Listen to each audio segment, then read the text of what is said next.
What's up mga kamaster, dito tayo magre-repair ng isang washing. So nandito tayo sa Barangay Katipunan. So ang suggest ng ating customer is mahina umikot, or pag umikot daw hindi magtuloy-tuloy. So tara, let's go, i-check natin.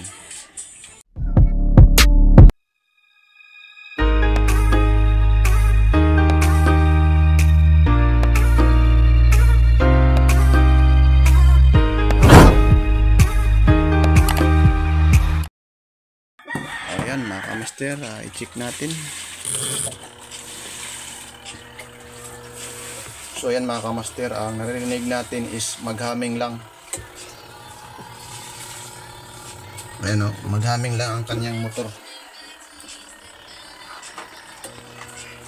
Ayan, check natin.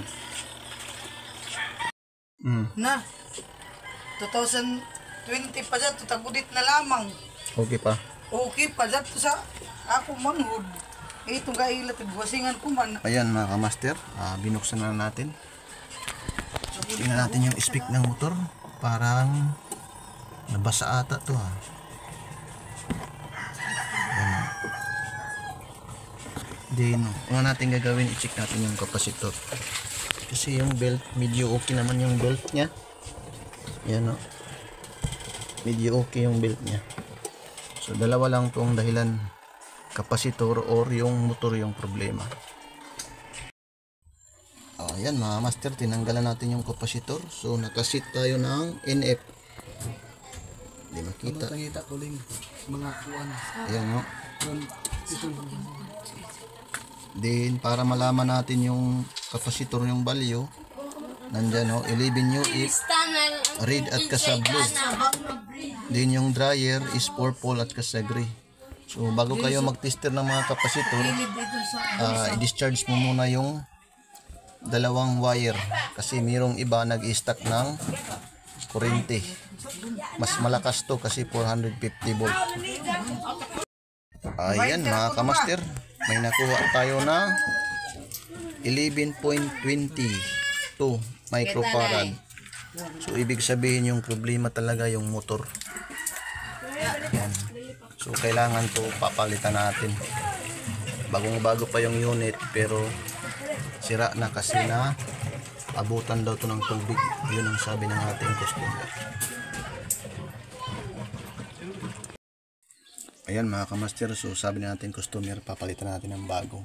So bago kayo nagpalit, tatanggalin nyo yung ito, tapos ito tanggalin nyo. Tandaan nyo lang kung ilang butas yung kinuha nyo dito. Ayan. Then itong spin sa drain valve, sa spin sa ini yung itong spring. So tatanggalin nyo yan dito para hindi kayo mahirapan magbaklas.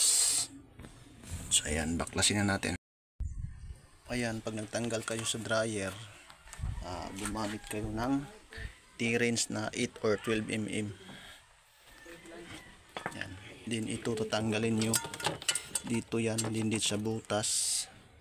Ayan dito banda. Yan, tatanggalin nyo to para hindi kayo mahirapan maglagay ng motor. Ayan, bago kayo magkabit yung wiring, kasi bawal to magkabaliktad, baka masunog. So hanapan natin yung common. Yung common dito is kulay blue. Ayan, yung the rest, yung dalawa para sa kapasitor.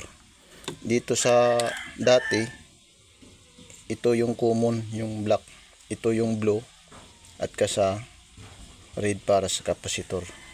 Ayan, para hindi kayo magkamali sa pag-connection.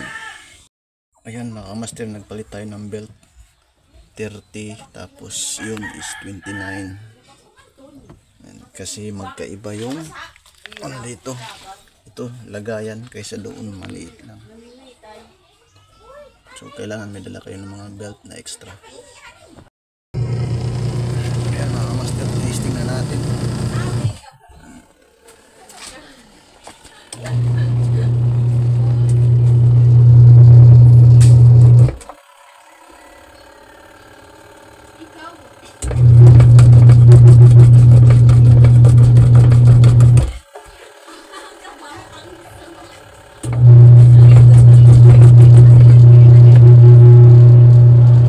Hanggang dito na lang ang mga video mga kamaster. Peace out. Ayan, okay na. Pwede na maglaba-laba, tuloy-tuloy ang ating customer.